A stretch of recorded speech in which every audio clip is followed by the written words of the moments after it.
정격 인터뷰 더불어민주당 이재명 후보의 직속 특위 가운데 기본사회위원회 위원장을 맡고 있는 박주민 의원 전화 연결해 정치 현안 살펴보겠습니다. 의원님 안녕하세요. 예, 안녕하십니까.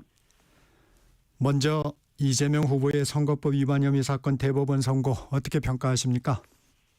네, 저는 절차적으로나 내용적으로나 상식에 맞지 않는 매우 이례적인 판결이다 이렇게 보고 있습니다. 아시는 것처럼 전원합의체에 회부된 지 9일 만에 판결이 난 건데요. 그렇죠. 그러면 판결문 쓰는 시간을 상식적으로 2, 3일 빼면은 5일 또는 6일 정도 만에 7만여 쪽의 기록을 다 검토하고 판단을 내렸다는 건데 상식적으로 가능한 것인가 이런 생각이 들고요. 그러다 보니까 내용도 2020년에 전원합의체 판결에서 내렸던 선거 과정에서의 표현의 자유 확대라는 전원합의체 판결을 완전히 뒤집어 보면서도 특별한 근거를 대지 않는 그런 모습을 봐서 제가 아까처럼 그렇게 평가한 겁니다. 예. 전원합의체 12명 가운데 10명이 동의를 했습니다. 치열한 법리 다툼이 있었다고 보기엔 좀 어려워 보입니다. 이 부분은 어떻습니까? 이상한 거죠. 아까도 말씀드렸던 것처럼 소부에 원래 회부가 된 다음에 전원합의체에 회부가 돼야 되고요. 네. 그런데 소부에서 1시간 만에 전원합의체로 옮겨왔죠. 그리고 아까 말씀드렸던 것처럼 전원합의체로 옮겨온 지는 9일 만에 판결을 했는데 상식적으로 아까도 말씀드렸지만 판결문 쓰는데도 2, 3일은 걸리거든요. 네. 그러면 그 시간을 뺀 나머지 시간 동안 토론과 기록 검토가 다 이루어졌다는 거예요. 그런데 기록이 무려 7만여 쪽입니다. 그런데도 치열한 법리 검토가 있었다. 그렇게 보기는 어렵고요. 굉장히 정치적인 선입견들을 갖고 있었던 재판관들에 의해서 일방적으로 판결이 이루어진 거 아닌가라고 보고 있습니다. 예. 이재명 후보 법도 국민이 합의한 것이고 국민의 뜻이 가장 중요하다고 말했습니다. 어떤 의미로 받아들여야 될까요? 사실은 지금 이 대법원의 이례적인 판결 선고라든지 또 판결 내용에 대해서 저 같은 경우 매우 비판적이지 않습니까? 네. 그리고 아마 많은 국민들이 비판적일 겁니다. 그래서 판결의 의미라든지 이런 것에 대해서 국민분들도 비판적으로 바라볼 것이다라는 말씀을 하신 것 같습니다. 예.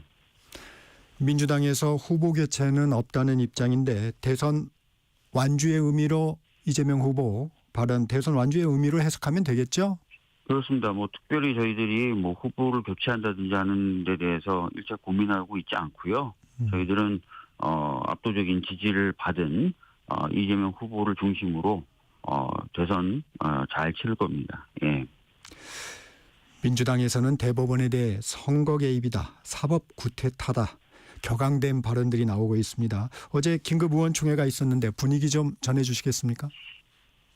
제가 말씀드렸던 것처럼 상당히 이례적이거든요. 아시는 것처럼 소부에 회부돼서 보통 한 7개월에서 9개월 정도 있다가 사건 자체에 대한 소부에서의 어떤 합의가 어렵다든지 또는 전원합의체 판결을 변경해야 된다는 필요성을 인식했을 때 그 소부에서 사건을 주도하는 주심판사가 주도해서 전원합의체 회부를 하게 되는데 소부에 가자마자 1시간 만에 대법원장이 주도해서 전원합의체로 오게 된 거예요. 네. 그래서 어떤 근거로 전원합의체에서 다뤄야 된다. 이런 것도 사실 판단 내리기 어려운 상황이죠. 대법원 입장에서는. 그죠? 네. 그리고 반복해서 말씀드리지만 전원합의체 회부되자마자 9일 만에 모든 기록 검토를 끝내고 논의를 다 끝내가지고 판결문도 다 써서 선고한다. 사실 이례적이고 전례가 없죠. 그래서 이 과정 자체가 굉장히 기획이 상당히 된 그런 과정으로 볼 수밖에 없다라고 생각을 하고 있고 그래서 그런 얘기들에 대한 질타, 비판이 굉장히 어제 많이 나왔습니다. 예. 박 의원님이 계속 이례적인 신속한 선고에 대한 의문 또 비판을 하고 계신데 이번 대법원 선고가 이재명 후보의 피선거권을 제한하지는 않습니다. 파기환송에 따라서 고법에서 다시 재판을 할 텐데 대선일 전에 선고가 나올 수 있을까요? 물리적으로 불가능하죠. 왜냐하면은 이제는 이제 많이 보도돼서 아시겠지만 네. 상고를 그러니까 재상고죠. 재상고를 하느냐 마느냐 판단하는 시간 그리고 네. 재상고가 된 뒤에 상고 이유서를 내느냐 마느냐 또는 낼 경우에는 어떤 내용을 내느냐 결정하는 데 필요한 시간, 이거 합치면 최소한 27일이라는 시간은 무조건 보장이 되는 거거든요. 기본적으로. 네, 그렇습니다. 그리고 기계적이고 물리적인 시간들도 필요하겠죠. 예를 들어서 대법원에서 사건을 고등법원으로 내리는 시간, 그다음에 고등법원에 사건이 배당되는 시간, 배당된 재판부가 사건 기록을 받아서 사건 관련된 기일을 지정하고 통지하는 시간, 그다음에 기일을 진행하는 시간, 그다음에 기일 끝에 판단하고 다시 판결문을 작성하는 등의 시간, 이런 기계적이고 물리적이고 필수적인 시간들이 또 필요하니까 상당한 시간이 소요된다고 봐야 되겠죠. 제가 계속 이례적이라고 말씀드리는 거는 이번 대법원 판결이 방금 말씀드렸던 것처럼 그냥 기계적이고 물리적으로 되는 시간들도 굉장히 많음에도 불구하고 어떻게 7만여 페이지나 되는 기록을 9일 내에 검토하고 판결문 다 쓰고 회의하고 결론 내리고 이걸 다 하냐 이거예요. 상식적이지 않다는 거죠. 미리 어떤 판단을 세워놓지 않았으면 사실상 불가능한 구조라는 거예요. 예. 가정을 좀 해보겠습니다. 이재명 후보가 대통령에 당선될 경우에 재판 진행 여부도 쟁점입니다. 헌법 84조의 대통령 불소추권을 어떻게 적용해야 하는지인데 어떻게 생각하십니까? 형사소송법 284조인가요? 거기 보면은 이제 국가 소추주의에 대한 설명이 나오면서 네. 검사가 공소를 제기하여 진행하는 것이라고 형사소송법에 규정이 되어 있습니다. 이 이야기는 당연히 소추에는 그러면 기소를 하는 것뿐만 아니라 사건이 진행되는 것도 포함된다고 봐야 될 것 같고요. 네. 또 최근에 보면은 한동훈 지금 후보가 법무부 장관 당시에 네. 검사의 어떤 권한을 줄이는 그 법률에 대해서 권한쟁의 심판을 헌재한 바가 있어요. 그때 네. 헌재 재판정에서 헌재 재판관이 법무부 측 대리인인 강일원 전 헌법재판관, 강일원 변호사에게 소추에는 소송을 진행하는 것도 포함되나요? 라고 물어보니까 강일원 전 재판관이 예 그렇습니다라고 답변을 하고 그 옆에 바로 한동훈 당시 법무부 장관이 앉아있었는데 아무런 이의 제기를 안 하거든요. 그래서 소추라는 것은 검사가 공소를 제기하는 것뿐만 아니라 진행하는 것, 재판이 진행되는 것 다 포함돼야 된다고 봐야 될 것 같고요. 절대 다수의 헌법학자들이 제가 지금 말씀드린 바와 같이 이해하고 있고 각자의 헌법 책에 그렇게 기재를 해놨습니다. 그래서 당연히 84조에 있어서의 불소추 특권은 사건이 진행되는 것도 포함된다고 보기 때문에 대선 이후에는 사건들이 다 정지되거나 할 것으로 보여집니다. 예. 국민의힘에선 상식의 승리다, 법치의 복원이다 하면서 이재명 후보의 사퇴를 주장했습니다. 사법 리스크가 대선의 주요 쟁점이 될 것으로 보이는데 어떻게 대응하시겠습니까? 아니 아까 말씀드렸던 것처럼 저희들이 이제 대선을 치르거나 하는 데는 아무 문제가 없을 뿐만 아니라 실제 지금 이 대법원의 어떤 판결이나 이것에 대해서 대부분의 국민들이 아마 그 정당성을 인정하기 어려울 거예요. 그래서 저희들은 당당하게 대선을 치르려고 하고 있습니다. 예. 국민의힘에서는 아마 대선 무자격자다 이런 공세를 계속할 텐데요. 내란을 일으키고 내란을 옹호했던 사람들, 그리고 헌정 질서를 훼손해서 자신들의 권력을 이어나가려고 했던 사람들, 그런 사람들이야말로 민주공화국에서 정치를 할 자격이 없죠. 예. 이재명 후보도 국민의 뜻을 강조했는데 최근에 여론조사를 보면 큰 격차로 국민의힘 경쟁 후보들에 앞서 있습니다. 이재명 후보.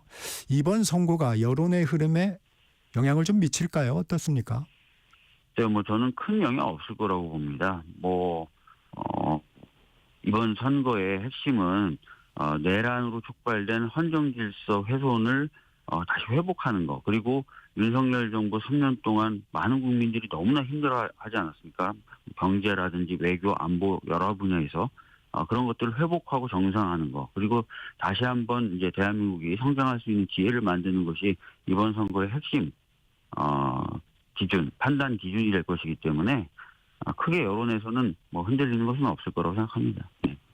오히려 지지층이 결집할 것이다 이런 분석도 있습니다.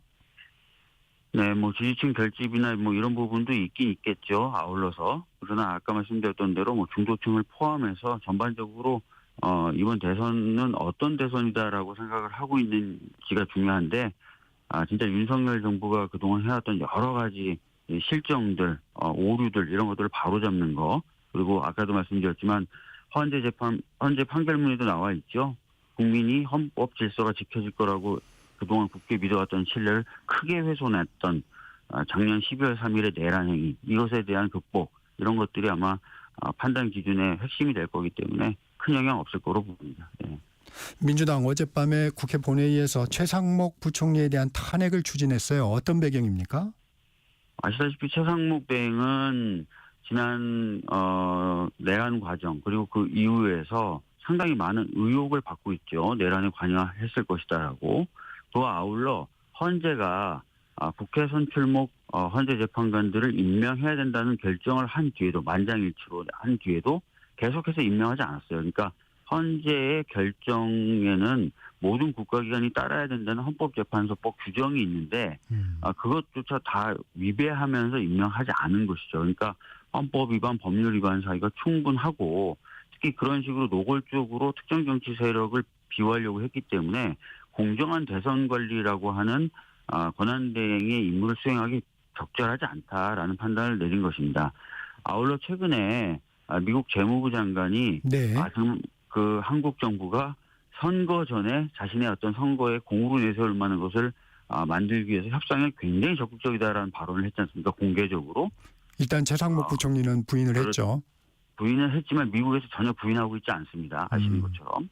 그렇기 때문에 국위까지 심각하게 훼손하려고 하고 있다. 이렇게 저희들은 보고 있습니다. 예. 말씀하셨지만 지금 미국과 관세 협상도 이루어지고 있는데 2주 권한대행 체제에 대한 국정 우려는 없습니까? 진행자께서는 어떻게 생각할지 모르겠지만 제가 만난 대표적인 기업의 임원들 얘기를 들어보면 네. 왜 현 정부가 이렇게 관세 협상을 서두르는지 모르겠다라고 얘기하고 있습니다. 전반적인 상황을 보시면은 미국이 여러 나라와의 관계 때문에 그리고 미국 경제 사정 때문에 기존에 발표했던 관세 정책에 대한 철회 또는 변경을 시사하고 있어요. 그런데 이런 상황에서 가장 먼저 나서서 관세 협상을 마무리 짓겠다. 그런 과정에서 미국 장관은 한국이 대선 전에 뭔가 자기네들의 정치적 성과를 보여주기 위해서 막 서두르고 있다. 적극적이다. 이런 평가까지 들어가면서 하는 것에 대해서 아까 말씀드렸던 대로 많은 기업인들이 불안해하고 있고요. 네. 국민들도 불안해하고 있습니다. 예, 그런 사정을 감안하면은 차라리 그런 시도를 하려고 했던 사람들보다는 다른 사람이 대응을 하는 것이 훨씬 더 나을 수 있다고 생각합니다. 심우정 검찰총장에 대한 탄핵안도 발의했습니다. 이 부분은 어떻습니까? 심우정 검찰총장의 경우에 최근까지 전혀 해명되지 않고 있는 딸 취업 의혹이 있죠. 외교부. 그렇습니다. 과거 조국 장관 상황이라든지 또는 최근에 문재인 대통령의 기소 사건이라든지 이런 거에 비춰보면 명백한 뇌물이죠. 명백할 정도가 아니라 명백 곱하기 한 10배 정도 되는 뇌물이죠. 그런 어떤 행위를 했을 뿐만 아니라 특정 어떤 세력들, 뭐 김건희, 윤석열 이런 사람들에 대해서는 제대로 수사하지 않는 모습을 보여왔고 특히 이번에 윤석열 구속 취소 당시에 즉시한고를 포기했습니다. 네. 당시 수사본부는 그래서는 안 된다는 입장을 개진했음에도 불구하고 자신의 판단으로 즉시한고를 포기함으로써 석방을 시켜준 것이죠. 5천만 명 중에 유일하게 한 명, 윤석열 이 사람에 대해서만 예외를 적용해 준 겁니다. 과연 그런 사람이 적법하게 검찰권을 행사할 수 있는지, 검사들 지휘할 수 있는지 검찰 내부에서도 굉장히 많은 비판이 쏟아졌었거든요, 당시에. 그런 것들을 감안하신다면은 충분히 탄핵 사유가 된다라고 생각하실 겁니다. 네. 대선 상황 살펴보겠습니다. 한덕수 전 총리 중책 내려놓고 더 큰 책임을 지겠다며 사실상 출마를 선언했습니다. 어떻게 보시고 계십니까? 전 진짜 너무 답답하고 황당한데요. 지금 이 국가의 혼란 상황을 누가 야기했습니까? 윤석열 정부 아닙니까? 12월 3일 날 진짜 내란을 일으켰고 그 결과 만장일치로 헌법재판소에서 대통령이 탄핵됐습니다. 그런데 그 탄핵된 대통령 바로 밑에서 그런 일이 일어나지 않도록 했어야 될 국무총리라는 자가 자기가 정치를 하겠다 하고 나온다는 것 자체가 어떻게 용납이 되는지는 모르겠어요. 사실 이 정부 들어서 많은 강요들이 무슨 이태원 참사가 터진다든지 각종 참사가 터져도 네. 정치적 책임을 지는 모습을 한 번도 보여오지 않았는데요. 그 끝판왕이라고 생각합니다, 저는. 국민의힘에서는 반이재명 빅텐트가 화두입니다. 짧은 선거 일정의 단일화 이뤄낼 수 있을 것으로 보세요? 모르겠습니다. 뭐 지금 국민의힘 후보들이 이제 2명 남았지 않습니까? 네. 김문수, 한동훈. 네. 뭐 두 사람이 일단 어떤 생각을 하는지에 달려있는 문제겠죠. 그리고 뭐 두 사람이 단일하는 것이 더 낫겠다, 나한테 더 유리하겠다라고 판단한다면 뭐 성사도 가능할 거라고 봅니다. 예. 가능할 수 있다. 네. 윤여준 상임 총괄 선거대책위원장이시죠. 빅텐트라는 것이 성공한 일을 본 일이 없다라고 했는데 거기에는 그렇게 동의하시지는 않는군요. 아니 성공의 가능성. 아마 말씀하시는 거는 음. 그게 좋은 결과를 낳았던 적이 있냐라는 질문이신 것 같고요. 그 말씀이신 것 같고 윤여준 위원장님께서는 하신 말씀은 저는 둘이 합쳐지는 것 정도까지는 가능하겠죠. 그러나 아까 말씀드렸던 것처럼 한덕수 전 총리라는 사람이 했던 행적들에 대해서 국민들이 과연 찬성을 할까요? 그리고 그게 우리나라의 정치에 도움이 될까요? 뭐 그런 거 생각해 봤을 때 만약에 합쳐진다 하더라도 그렇게 큰 효과는 없을 것이다라고 본다는 취지의 말씀을 드린 겁니다. 가능하지만 큰 효과는 보지 못할 것이다. 네. 계엄 당시에 한동훈 후보가 국회 본회의장에 들어갈 수 있게 한 게 의원님으로 알려졌는데 한동훈 후보는 만약에 대선에서 국민의힘 후보가 된다면 민주당의 계엄 공세가 전혀 통하지 않을 거라는 주장을 했는데 이 부분은 어떻게 생각하십니까? 글쎄요, 홍준표 전 대구시장과의 토론에 잠깐 저도 본 적이 있는데요. 네. 사실 이제 한동훈 후보도 책임질 부분이 없는 것처럼 얘기하는 거는 너무한 거죠. 왜냐하면은 그 당시에 진짜 계엄 해제를 주도했던 것은 야당들이었죠. 그리고 여당의 경우에는 그 당시 여당의 경우에는 대부분의 의원들이 들어오지 않았었습니다. 그렇기 때문에 그 당시 한동훈 후보가 그 대부분 들어오지 않은 의원들이 속한 당의 대표 아니었습니까? 그럼 본인도 그 부분에 대해서는 대표로서 어떤 죄송한 마음이라든지 책임지는 자세가 있어야 되는데 어떻게 되는 게 그쪽에 그 국민의힘 쪽이나 윤석열 정부에 있는 분들은 본인들은 아무 책임을 지려고 하질 않아요. 참 답답합니다. 예. 민주당 선대위 얘기도 좀 해볼게요. 네. 통합의 역점을 두고 꾸려졌습니다. 윤여준 총괄 상임 선대위원장이 상징적으로 좀 보이는데 윤여준 위원장 어떤 역할을 좀 해주실 것으로 기대합니까? 네, 아무래도 이제 굉장히 현명하신 분이고 다양한 경험을 갖고 계신 분으로 알려져 있지 않습니까? 네. 그래서 선대위 전체의 어떤 그런 현명함을 더해 주실 것으로 보여지고요. 또 보수 쪽에 계신 것으로 또 알려져 있습니다. 그래서 네. 그런 부분에 있어서의 역할도 충분히 해주시지 않을까 생각하고 있습니다. 예. 의원님께서는 이재명 후보 직속 조직 기본사회위원회 위원장을 맡았는데 어떤 역할을 네. 하시게 되나요? 기본사회위원회는 이제 당의 공식 기구였는데요. 당의 공식 기구였다가 이번에 선대위에도 포함이 된 건데요. 기본사회 관련된 여러 가지 정책들을 마련해서 아마 캠프에 제안을 하고 또 그중에 채택된 정책들에 대해서는 적극적으로 홍보하고 하는 일들을 주로 이번 대선 때 하게 될 것 같습니다. 네. 이재명 후보 실용을 내세운 중도층 외연 확장 행보를 하고 있는데 이 네. 기본사회 공약은 이번 대선에서 좀 거리두기를 할 것이라는 분석도 있는데 어떻게 보십니까? 여러 가지 어떤 정무적 전략적 판단 등에 의해서 모든 선거의 경우에 보면은 정책들의 우선순위라든지 또는 정책들의 어떤 선택이라든지 이런 것들이 결정이 됩니다. 그래서 네. 여러 가지 어떤 판단들과 이런 과정이 있을 거라고 생각해요. 다만 기본사회라고 하는 것에 대한 오해가 굉장히 많으세요. 저희가 얘기하는 기본사회라는 것은 헌법이 말하고 있고 보장하고 있는 기본권이 충실히 지켜져서 많은 사람들이 보다 안전한 상황에서 자신의 어떤 역량을 발휘할 수 있는 그런 사회를 꿈꾸는 겁니다. 헌법 전문에도 담겨 있을 뿐만 아니라 일단 헌법 정신을 구현하는 것이다. 이렇게 생각하시면 될 것 같아요. 예. 이재명 더불어민주당 대선 후보가 선대위 인선을 발표한 뒤 첫 공약으로 포괄임금제를 근본적으로 검토하겠다고 밝혔습니다. 네. 박 의원님은 근로계약 시 포괄임금 계약을 금지하는 조항을 담은 근로기준법 개정안을 발의한 바 있는데 이 네. 부분이 지금 왜 필요한가요? 사실 이제 우리나라 같은 경우에 많은 개선을 보여왔긴 하지만 여전히 근로시간이 굉장히 긴 나라죠. 그리고 근로시간이 길음에도 불구하고 거기에 대한 보상을 제대로 받지 못하고 있다라는 평가도 받고 있어요. 그래서 그런 부분을 개선하기 위해서는 포괄임금제가 제한될 필요가 있고요. 그리고 이러한 것에 대한 보상이 제대로 이루어질 필요가 있어서 그런 취지로 관련된 법을 발의하게 되었습니다. 예. 그러면 이 부분이 좀 정책적 우선순위에 이번에 채택이 되는 건가요?